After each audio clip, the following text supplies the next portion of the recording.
s'agit de Loïc Le Colf, qui est doctorant du CIRAD en biologie moléculaire phytopathologie. Bon, je te laisse introduire. Ok. Bonjour, je suis bien Loïc Le Colf. Tu peux juste me remettre. Je suis plus doctorant, alors je suis un vieux doctorant, j'ai déjà eu ma thèse. Et en fait, je viens du monde académique, 100% académique. Et maintenant, je suis ingénieur de recherche à l'Institut français de la vigne et du vin. Et j'anime en fait la création variétale dans cet institut-là. Et c'est un peu ce que je vais vous présenter. Alors, tu passes comme ça. Ok, super. Alors, comme vous l'a dit Jean-Marc, en fait, il y a plusieurs leviers possibles dans l'avenir, que ce soit pour répondre au changement climatique, mais aussi pour répondre à d'autres questions de la société. Et donc, un des leviers, finalement, c'est l'innovation variétale. Et essentiellement, dans un premier temps, ce qu'on travaille, parce que c'est le plus simple, je vais vous montrer pourquoi, pour réduire les produits phyto. Donc, en fait, j'ai pas le bon. Hop. Faut appuyer fort. Toujours comme ça, il y a toujours un bug. Ça passe. Une jolie vue. L'intermède musical. Faut que tu fasses des blagues. Faut que je lance. Ouais. Bon, comme l'a dit Jean-Marc, de toute façon, je suis breton. Donc, si j'ai un vignoble, je vous ferai des prix. Vous inquiétez pas, je donnerai ma carte à la sortie. Pour l'année 2015, c'est vrai qu'on a une année climatique, pour la période estivale vendange, qui est assez, je meuble en même temps, qui est assez marrante. Enfin, dans certains vignobles, notamment du nord de la France, qui ont été vraiment dans ce qu'on attend du changement climatique typiquement. Des vendanges plus précoces, des terres d'acidité, etc. Et en Languedoc, on a eu quelque chose, c'est un mix entre un début de vendange, un début de période de vendange qui pouvait correspondre, et puis ensuite des températures qui sont restées finalement relativement basses. Et donc, pour retarder, repousser la deuxième partie de. Donc, on peut aussi avoir, vous voyez, ce genre de combinaison entre des années qui sont caractéristiques de l'évolution climatique et puis des choses qui étaient ce qu'on connaissait plus auparavant.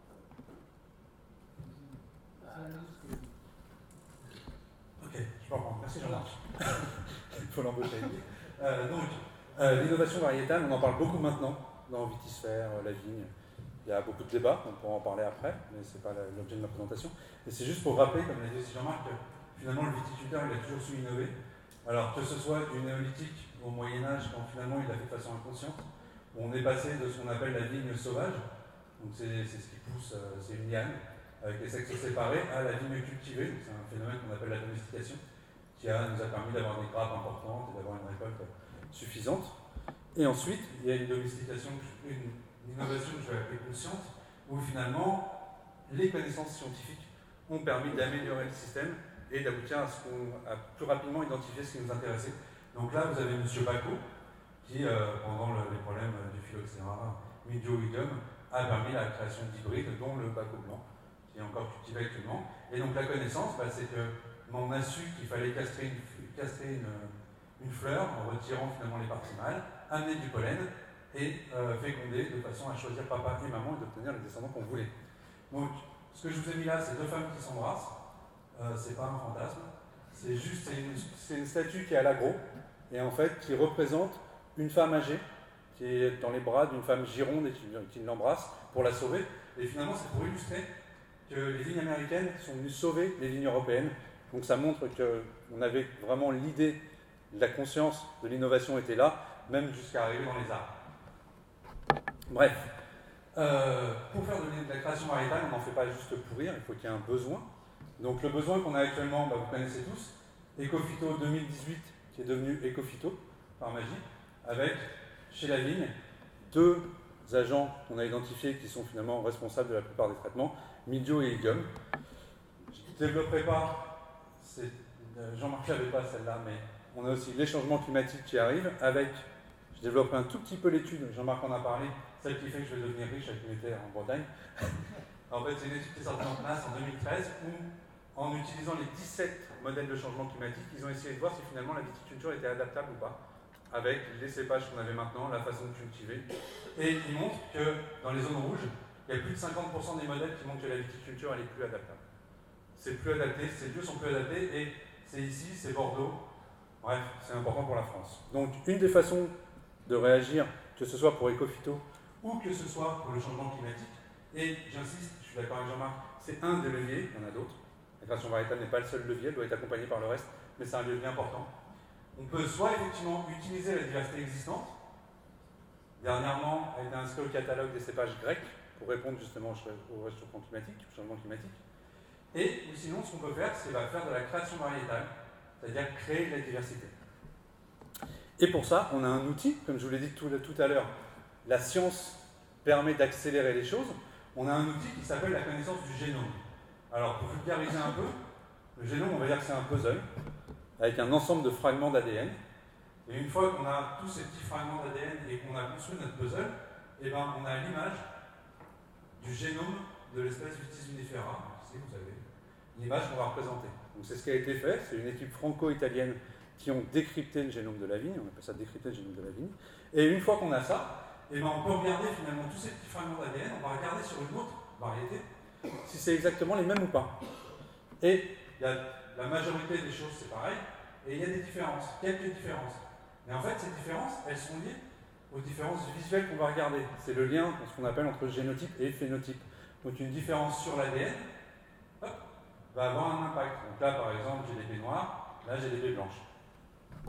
Il se trouve que cette méthodologie, maintenant, elle est accessible très facilement. Donc ici, je vous ai mis les années et le coût du séquençage humain. Séquencer un individu. Après, vous allez tous sortir, courir, négocier un prix à la banque. Donc, en 2003, c'était 3 milliards de dollars. Autant dire que personne d'entre vous pouvait se payer son séquençage. En 2018, c'est 100 dollars. Autant dire que toutes les boîtes d'assurance vont vous demander votre génome. Voilà, maintenant vous pouvez y aller. Ça coûte quasiment plus rien comme information. Donc, ce qu'on peut faire, c'est que très rapidement, on peut séquencer les individus. Donc là, le petit casque que je vous ai mis là, c'est plein de petits individus. Et puis on va regarder ces petites différences. À un endroit précis, je vais regarder, il y a des individus qui ont une pièce rouge et des individus qui ont une pièce bleue. Et ce que je vais voir, c'est qu'effectivement, que ce soit sensible ou résistant, que ce soit rouge ou blanc, il n'y a pas de différence. En revanche, si je regarde des individus qui ont une pièce verte et des individus qui ont une pièce orange à un autre endroit du génome, je vais m'apercevoir que tous ceux qui sont verts, ils sont sensibles, tous ceux qui sont orange, ils sont résistants. À partir de là, j'ai ce qu'on appelle un marqueur moléculaire. Donc, quand M. Bacot il faisait ses croisements, il choisissait papa, maman, il avait des descendants, et il obtenait plein de variétés différentes. Et puis il passait des années et des années à essayer d'identifier la bonne variété. Maintenant, ce qu'on peut faire, c'est croiser papa et maman, mais en connaissant finalement les gènes qu'ils ont, avoir une idée de ce qu'on veut, et très rapidement, au stade plantule, c'est-à-dire quand j'ai un pépin qui a germé et que j'ai 4-5 feuilles, sélectionner sur la base de l'ADN le génotype, la future variété qui va contenir les gènes qui m'intéressent. Donc là, c'est de nouvelles variétés. Je peux aussi faire de la transgénèse, c'est-à-dire j'utilise une petite bactérie qui s'appelle Agrobacterium tumefaciens, qui permet de transférer un fragment d'ADN dans un individu, dans le génome d'un individu, et là, à la différence des autres, donc là c'est de nouvelles variétés, à la différence des autres, j'ai toujours ma variété, un carignan, avec un gène de résistance par exemple. Les grandes différences sont là. Quand on fait de la création variétale, on a de nouveaux individus, la transgénèse, on reste dans le même fond génétique. Je voulais insister là-dessus. Alors, comme la première cible qu'on a actuellement, parce qu'il faut répondre à Ecophyto, c'est la résistance, je vais vous parler de la résistance. À la différence des autres caractères entre blanc, noir, etc., la résistance, elle fait intervenir un autre agent, qui est le pathogène. Donc là, on parle d'interaction entre la plante et le pathogène. Et il y a finalement un code entre ces deux agents, ils communiquent entre eux. Là, vous avez en vert un gène de résistance, donc c'est la plante, c'est une protéine qui est codée par un gène de résistance. Elle va reconnaître une partie du champignon, qu'on appelle la protéine de la virulence.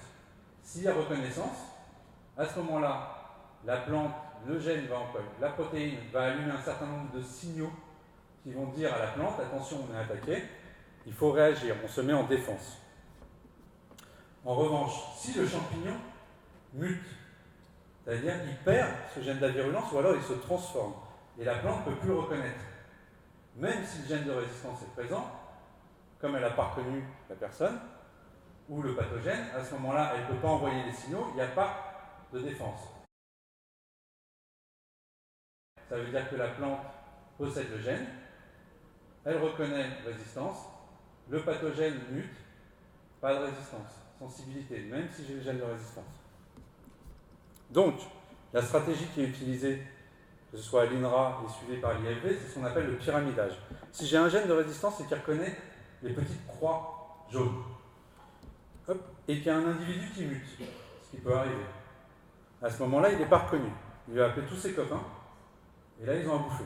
Ils vont se développer, et c'est le pathogène qui va prendre le plus de place. Les autres ne pouvant pas se développer, c'est ce qu'on appelle un contournement, risque de contournement, et ça, c'est en général, on a des fréquences plus élevées quand on a des constructions monogéniques, un seul gène de résistance. Quand on fait du pyramidage, l'idée c'est d'avoir deux gènes de résistance qui reconnaissent deux parties différentes du champignon. Ce qui fait qu'en général, on arrive à tout reconnaître, et que là, on a une construction polygénique, meilleure garantie d'une résistance durable. Durable, c'est un concept, je suis incapable de vous le mesurer. Ça reste complètement relatif. Donc ça marche mieux que si j'ai un seul gène, je le sais. Mais il y a un jour, ce sera contourné quand même. J'espère que ce sera le plus tard possible. Voilà, et donc l'INRA et l'IFV ont décidé de construire des variétés qui possèdent deux gènes de résistance. Et ce n'est pas juste un concept, le fait que ce soit contourné. On a dernièrement, en 2010, une publi qui nous montre qu'effectivement, il existe des souches qui ont la capacité de contourner le gène RPV3 de résistance au mildiou, qui est présent dans la variété Regent, mais aussi dans la variété Chambourcin, on en parlera peut-être un peu plus, ce sont des hybrides français. Et on a une publi encore plus récente de 2015 qui montre que les BC5, c'est ce qu'on appelle les cépages d'Alain Bouquet dans la littérature spécifique, ont été contournés par une souche. Donc ici vous avez des photos en microscopie de feuilles.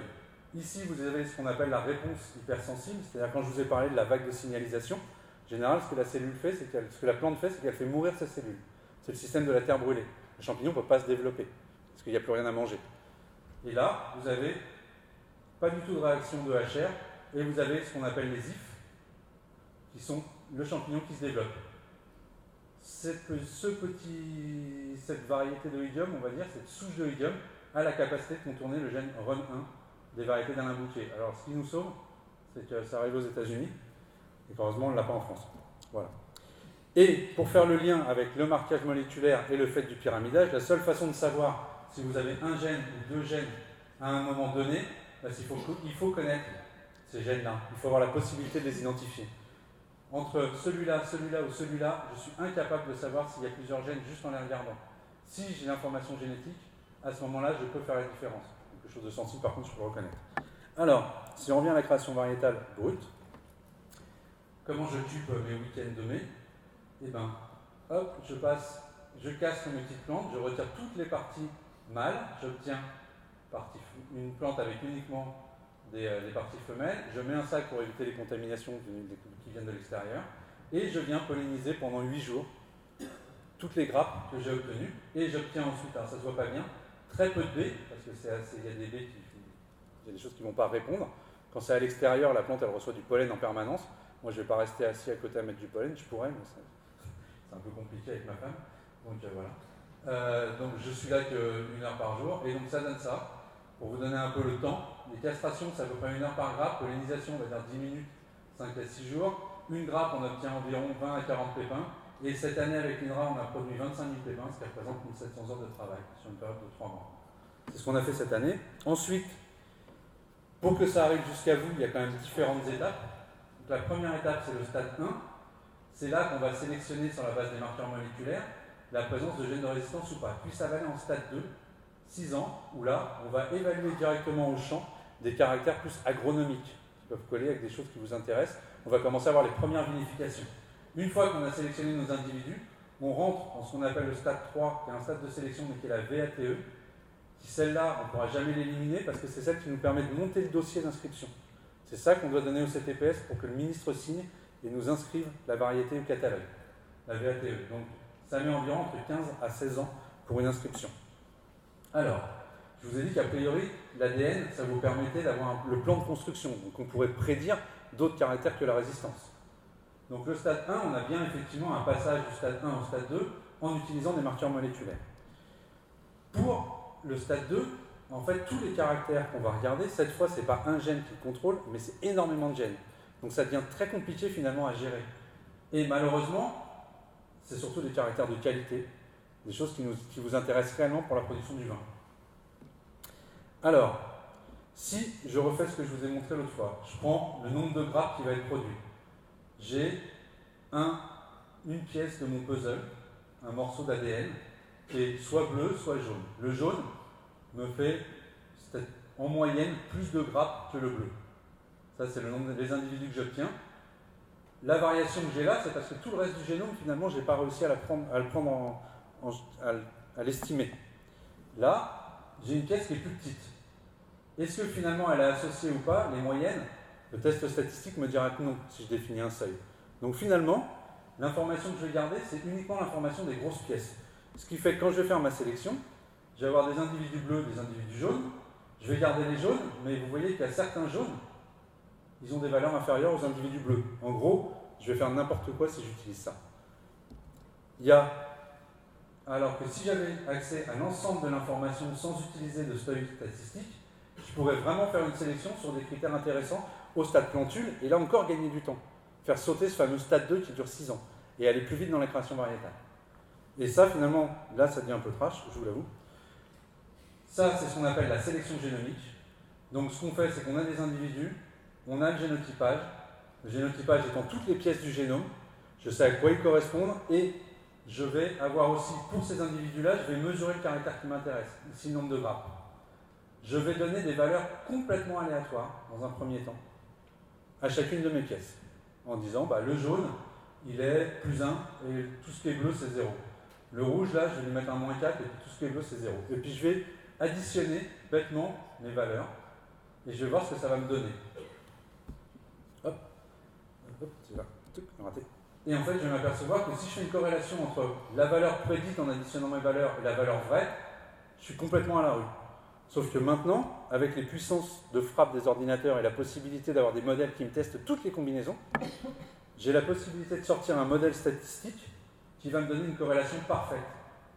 Donc je peux prédire tous les caractères sans forcément savoir ce qu'il y a derrière ces marqueurs-là. Quel gène il y a derrière, ça ne m'intéresse pas. Ce que je veux, c'est être sûr de pouvoir prédire la valeur phénotypique. Ce qu'on appelle la sélection génomique.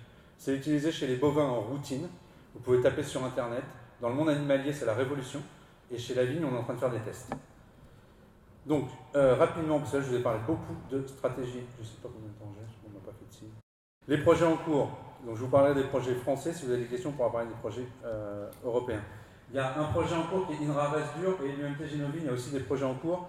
Donc, ici, des photos de variétés qui n'ont pas été traitées avec le témoin vinifera à côté. Voilà, sur des variétés qui n'ont jamais été traitées. Vous voyez qu'on arrive à avoir de bonnes récoltes. Bref. Les projets qu'on a, c'est soit des projets INRA-Resdur où là on ne connaît pas forcément les parents, sinon chaque interpro a commencé à investir dans ce type de projet.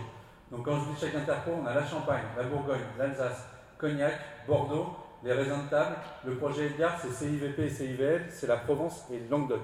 Donc toutes les interpros ont commencé à payer et à faire des croisements avec leurs variétés. Ici, ce qu'on fait, c'est qu'on utilise des variétés emblématiques de chaque région et on le recroise avec nos individus résistants, de façon à avoir des individus qui sont résistants, comme le papa résistant, et qui se rapprochent de la variété connue emblématique avec ses caractéristiques. Donc on a l'ensemble de ces choses, et où on en est, si je vous le replace dans les 15 à 16 ans, les croisements d'absorption, on a obtenu les pépins, INRA-Resdur 3, on est là, INRA-Resdur 2, on rentre en VATE, 24 rouges, 12 blanches, UMT 4 rouges, 2 blanches, 4 tables, un agrément, et l'INRA-Resdur 1, 12 testés, et a priori 2 à 4 inscriptions en 2017. Donc ce type de variété résistante, ça arrive sur le marché pyramidé. Hop, un petit mot sur le projet Edgard. Le projet Edgard, c'est le premier projet où on va tester la sélection génomique de façon à faire sauter ce stade 2. Mais pour faire sauter ce stade 2, eh bien, il faut ce qu'on appelle la définition des idéotypes, parce que ici je vous présente le père de la génétique, Gregor Mendel, un généticien comme moi. Je peux aller dans tous les sens. Moi, même si plus tard j'aurai un vignoble en Bretagne, pour le moment j'en ai pas. Je ne produis pas de vin. Je ne sais pas quelles sont vos contraintes au vignoble, qu'est-ce que vous attendez, qu'est-ce que vous voulez produire comme vin. Donc si je n'ai pas une liste ou quelque chose que je peux pointer du doigt, des caractères, à ce moment-là, je ne vais pas forcément répondre à votre demande et l'innovation, elle ne passera pas. C'est ce qu'on appelle la définition des idéotypes. Alors on peut parler d'idéotypes variétaux quand on parle que de la variation. Hop, j'avance. Qui peuvent être, dans le cas du rosé, ce qu'on appelle l'extractibilité des anthocyanes. On veut des rosés qui soient plutôt clairs. On veut qu'il n'y ait pas d'oxydabilité des mous, pour pas que ça tourne à l'orange. Et on veut des arômes. Donc pour ça, on a fait un questionnaire tout bête qu'on a envoyé à des personnes. Je l'ai envoyé la semaine dernière en disant c'est quoi vos problèmes au vinyle, c'est quoi vos problèmes à la cave, et avantages et désavantages de certaines variétés. Il y a une personne qui m'a répondu dimanche en me disant je suis complètement à côté de la plaque mais je vous réponds quand même. Et ben en fait il m'a dit problème de démarrage végétatif flato, ça c'est de la phénologie. Il m'a dit qu'il y avait des problèmes de traitement, ça c'est de la résistance. Il m'a dit que la vinification était obligée de maîtriser les températures, c'était dû à un problème d'extractivité d'anthocyanes parce qu'il ne veut pas que ce soit trop coloré. Il m'a dit levurage, c'est peut-être parce qu'il faudra un niveau d'assimilable des mous un peu plus important, même s'il y a des aspects œnologiques sur lesquels on ne pourra pas travailler. Et ensuite, il m'a parlé du carignan de résistance abiotique, il m'a parlé d'épaisseur de peau pour le carignan, mais aussi pour le cinceau. Bref, j'ai un idéotype. Donc la personne qui pensait être complètement à la rue, il a répondu exactement à ce que je voulais et avec des choses qu'on avait déjà montées dans le projet de base. Donc, pour paraphraser un ancien président, n'ayez pas peur, répondez aux constructions d'idéotypes. Voilà. Désolé pour le temps.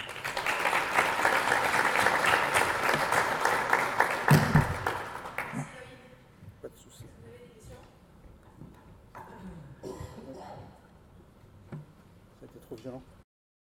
Voilà ma question. Je voulais savoir ce que vous pensez des variétés qui ont été établies et aujourd'hui au catalogue en Italie, en Allemagne et en Suisse, et de leur introduction. Je pense personnellement des variétés.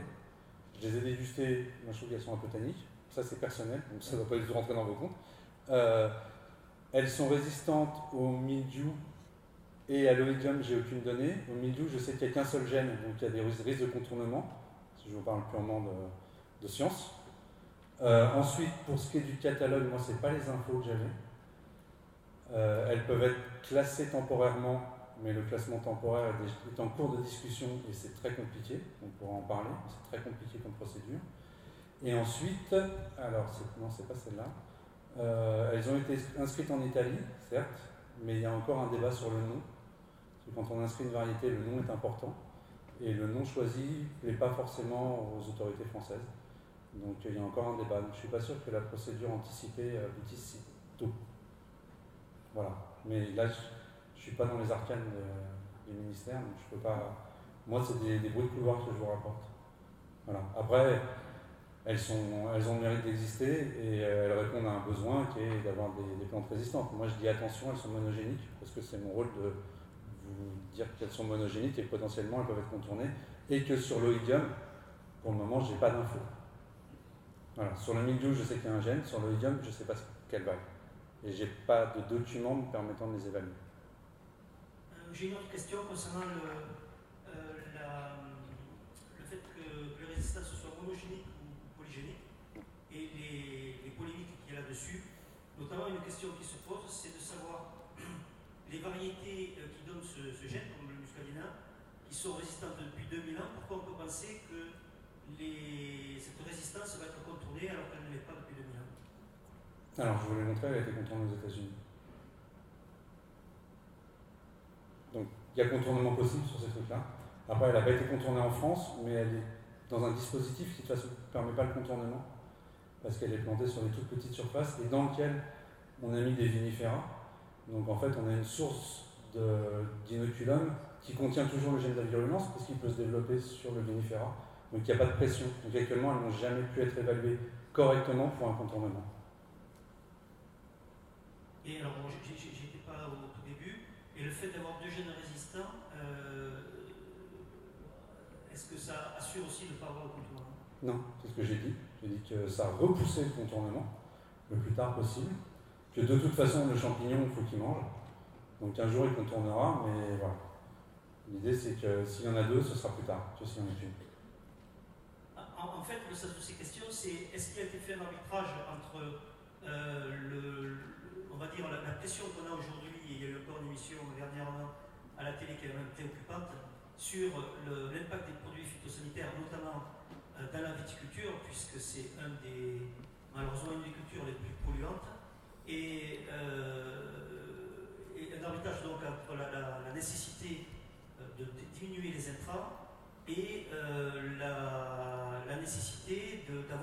effectivement des contournements retardés.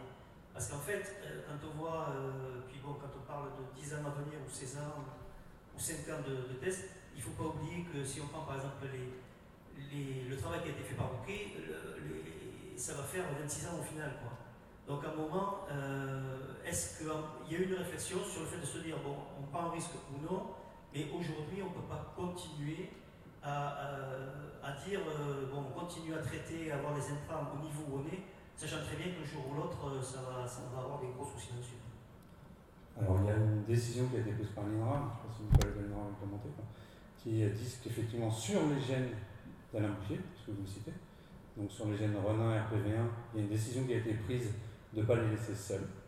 Une décision qui, virgule, en l'état des connaissances actuelles, virgule, donc on en fait ce qu'on veut, mais la décision a été prise de ne pas les diffuser seuls. Ceux-là, les autres, ils sont déjà présents dans les hybrides producteurs directs français, donc certains sont déjà inscrits au catalogue, comme le Chamboursin que je citais. Il y a des hybrides producteurs français, le Baco Blanc, il est encore inscrit au catalogue, où dedans, on limite très nettement l'utilisation des produits phyto. Et après, pour pouvoir inscrire les cépages dans un bouquet, dans tous les cas, il n'y a pas de VATE. Donc, il faut faire le dispositif de VATE. Il y a peut-être des choses qui sont en place qui permettraient de le faire, mais de toute façon, il y a 3 ans. Et les résidus, ils sont inscrits en 2017. Donc, si vraiment l'urgence c'est la résistance, il y a des choses au catalogue. Il y a les résidus qui arrivent en 2017. Donc, a priori, moi, la polémique, je ne la vois plus. Mais, voilà. Ce que je veux dire, c'est qu'on sent très bien quand même qu'aujourd'hui, il y a une différence entre le positionnement en France sur cette problématique et ce qui se passe dans d'autres pays comme la Suisse, l'Allemagne, l'Italie, mais aujourd'hui la Chine, l'Afrique du Sud, toute une diffusion qui est en train de se faire sur des cépages résistants, notamment italiens. Alors après, peut-être qu'ils poseront des problèmes, ça je ne peux pas, je n'ai pas de reconnaissance pour en discuter, mais c'est vrai quand même aussi qu'on se pose la question de savoir si on peut attendre 10 ans, 15 ans, 20 ans pour être sûr de ne pas avoir de contournement et continuer à être à ces niveaux d'intrants dans la vie. Quand je parle d'arbitrage, c'est l'arbitrage entre s'assurer d'une technique, on va dire, la plus sûre possible et en même temps continuer à être à ces niveaux de pollution. Comme je disais, il y a des choses qui vont être inscrites en 2017. Donc voilà. Après, sur ce que vous dites en disant qu'il n'y a que la France, il y a une résolution de l'OIV, qui est quand même les politiques au niveau international, qui indique que toute nouvelle création variétale doit contenir au moins plusieurs loci de résistance et qui a été signée par tous les membres de l'OIV, dont je ne fais pas partie, donc je n'ai pas besoin d'avoir une bannière. Donc au niveau international, il y a des choses qui ont été signées par tout le monde. Alors qu'il y ait des coups partis au niveau de l'université d'Oudinet, c'est vrai. Il n'empêche qu'Oudinet, notamment Michele Morgante ou Gabriele Di Gaspero, la prochaine vague de cépages, elle est polygénique. Donc, et les Allemands font des choses polygéniques maintenant aussi. Et les Resdure 3, c'est des travaux entre l'INRA et Changin. Donc au niveau international, il n'y a pas de polémique. Il y a les coûts qui sont maintenant, et je comprends, pour vous, c'est une demande parce que vous voulez les avoir et il y a eu des buzz qui montrent qu'effectivement ça fonctionne bien. Nous, en termes de conseils, on vous dit qu'il est préférable d'attendre les polygéniques. Maintenant, avec le classement temporaire, il y a peut-être des choses qui sont classées qui sont utilisables. Donc, vous aurez les deux. Les polygéniques qui arrivent en 2017, le classement temporaire qui vous permettra de tester des choses qui sont classées temporairement, comme le nom l'indique. Et a priori, tout le monde devra retrouver son truc. Moi, en termes de conseils, je vous dis attention, ça peut être contourné. Et en plus, petite chose dont on ne parle jamais, c'est qu'en général, quand une souche contourne une résistance, elle devient plus agressive et donc elle est encore plus méchante pour les vinifères d'à côté.